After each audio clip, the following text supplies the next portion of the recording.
আপনি বলেছেন যে সরকার জুলাই সনদ নিয়ে তাদের অবস্থান স্পষ্ট করছে না, তারা কেন করব এই ধরনের লুকোছাপার তারা আশ্রয় নিচ্ছে। সেই প্রশ্নের উত্তর নিশ্চয়ই মোহাম্মদ জনাব আবুল কালাম আজাদ দিবেন। তার আগে আপনার কাছে যদি আমি একটু জানতে চাই যে জামাত কেন তাদের রাজনীতির বিষয়টি আমাদের কাছে পরিষ্কার করে না কখনোই, কারণ জামাতের বিষয়ে বিভিন্ন ধরনের লুকোছাপার অভিযোগ কিন্তু সবসময়ই আছে। যেমনটি আমি বলছিলাম যে জনাব নুরুল কবির বলেছেন জামাত যদি নির্বাচিত হয়ে ক্ষমতায় আসে তাহলে আসলে কি ধরনের সরকার আসবে, শরিয়া আইন বলতে আপনারা আসলে কি ধরনের শরিয়া আইন বলছেন, আমরা আসলে আমাদের জীবনযাপন পদ্ধতি তখন কি রকম হবে, এই বিষয়গুলোই তো জামাত আমাদের কাছে পরিষ্কার করে না। যদি আমি বলি যে বৃহস্পতিবার আপনাদের ডাকসুর যে নবনির্বাচিত ভিপি এবং জিএস প্রথমে রায়ের বাজারে গেলেন জুলাই গণ অভ্যুত্থানে শহীদদের কবরস্থানে, তারপরে তিনি শহীদ বুদ্ধিজীবী স্মৃতিসৌধে গিয়ে দোয়া এবং মোনাজাত করেছেন। বুদ্ধিজীবী স্মৃতিসৌধে গিয়ে যখন দোয়া মোনাজাত করছেন তাহলে ৭১-এ আসলে জামায়াতের যে ভূমিকা ছিল সেই ভূমিকা নিয়ে অফিসিয়ালি আপনাদের কোনো বিবৃতি কেন আমরা পাচ্ছি না, যে তখন যে ভূমিকা ছিল সেটা থেকে কি তাহলে জামায়াত সরে আসছে? তরুণ প্রজন্মের কাছে মানে এই বক্তব্যগুলো আসলে ঠিক পরিষ্কার নয় যে আপনারা কি ৭১-এর যেই ভূমিকায় তখন ছিলেন সেখান থেকে সরে এসে শহীদ বুদ্ধিজীবী কবরস্থানে গিয়ে মোনাজাত করেছেন, নাকি সেটাও আপনাদের কাছে সত্য এটাও সত্য? এই বিষয়গুলো কি জামাত পরিষ্কার করবে কিনা নির্বাচনের আগে?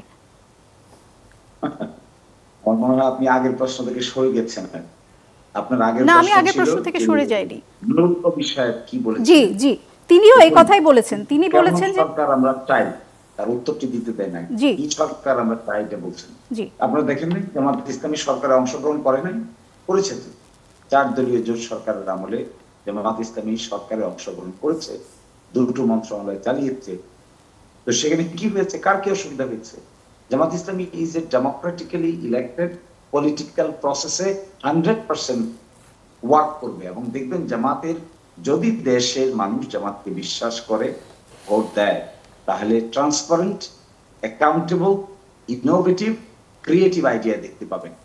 বাংলাদেশের ট্রান্সপারেন্সি, অ্যাকাউন্টেবিলিটি বলতে কি বোঝায়, আর ডেমোক্রেটিক অ্যাটমসফিয়ার আর কালচার বলতে কি বোঝায়, right to freedom and expression বলতে কি বোঝায়, যদি জামাত ইসলামীকে বাংলাদেশের মানুষ ভোট দেয় তখন দেখতে পারবেন that government will be really a very transparent, accountable, independent and inclusive government.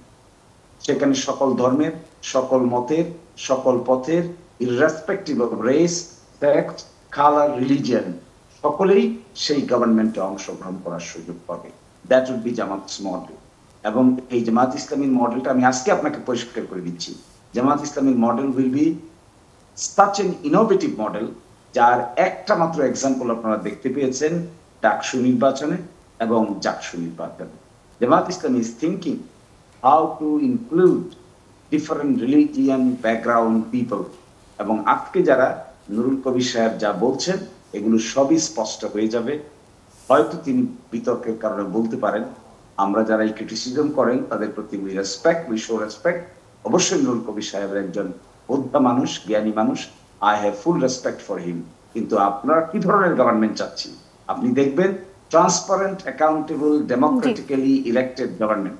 এর বাইরে আপনি আর কি জানতে চান? ট্রান্সপারেন্ট, অ্যাকাউন্টেবল সে বিষয়টি পরিষ্কার, কিন্তু আপনারা তো ধর্মভিত্তিক রাজনীতি করেন, তাহলে সেই ক্ষেত্রে শরিয়া আইন আপনারা বাস্তবায়ন করবেন কিনা, নাকি বিদ্যমান আইনের অধীনেই আপনারা চলবেন সেই বিষয়টি, নাকি এগুলো ভোট হয়ে গেলে তারপরে আপনারা পরিষ্কার করবেন, ভোটের আগে পরিষ্কার করবেন না? দেখুন, শরিয়া আইন সম্পর্কে একটা ভুল ধারণা আছে। শরিয়া আইন বলতে আপনি কি বুঝেন? আমার ধারণা শরিয়া আইন বলতে আপনি শরিয়াতে 2-3টা বিধানের কথা বোঝাচ্ছেন। শরিয়া ইজ এ ভাস্ট ব্যাপার।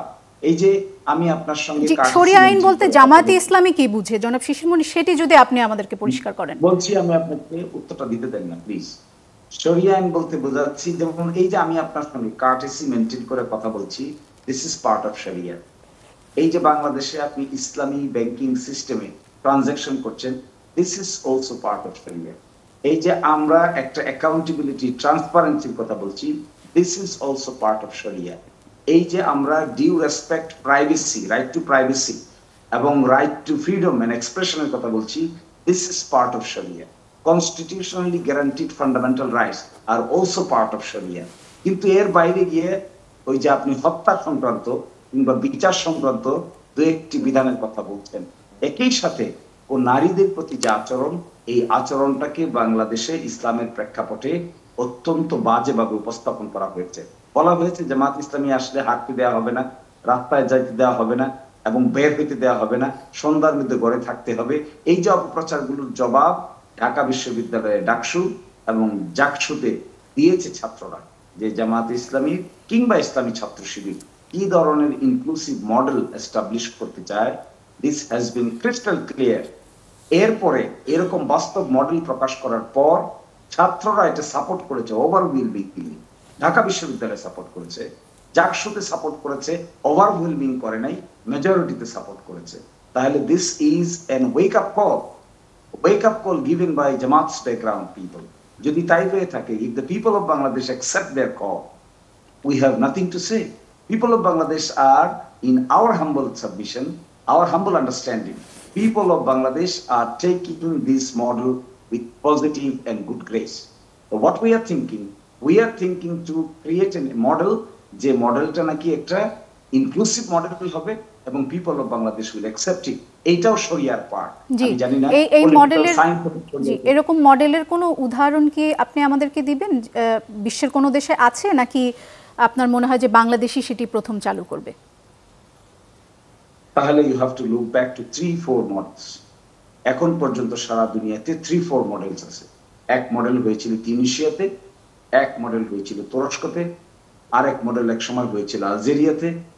এই মডেলগুলো সম্পর্কে আপনি যদি স্টাডি করেন, you will find there are different type. যদিও বাংলাদেশের সমাজ এবং সংস্কৃতি is exactly cannot be compared with other countries. বাংলাদেশের সমাজ সংস্কৃতিতে there will be a blending model. এই ব্লেন্ডিং মডেল দেখতে পেয়ে I believe everybody will be hopeful. আর শরিয়ার অপব্যাখ্যাটা থাকবে না। আমরা যখন মডেলটা এক্সপ্রেস করব, শরিয়ার অপব্যাখ্যা থাকবে না। অযথা শরিয়াকে এখানে ট্রেনে নিয়ে এসে ব্লেম গেম করা হবে না। শরিয়া ইজ এ ভাস্ট ইস্যু। না বোঝার কারণে অনেকে শরিয়া সম্পর্কে ভুল ধারণা পোষণ করে।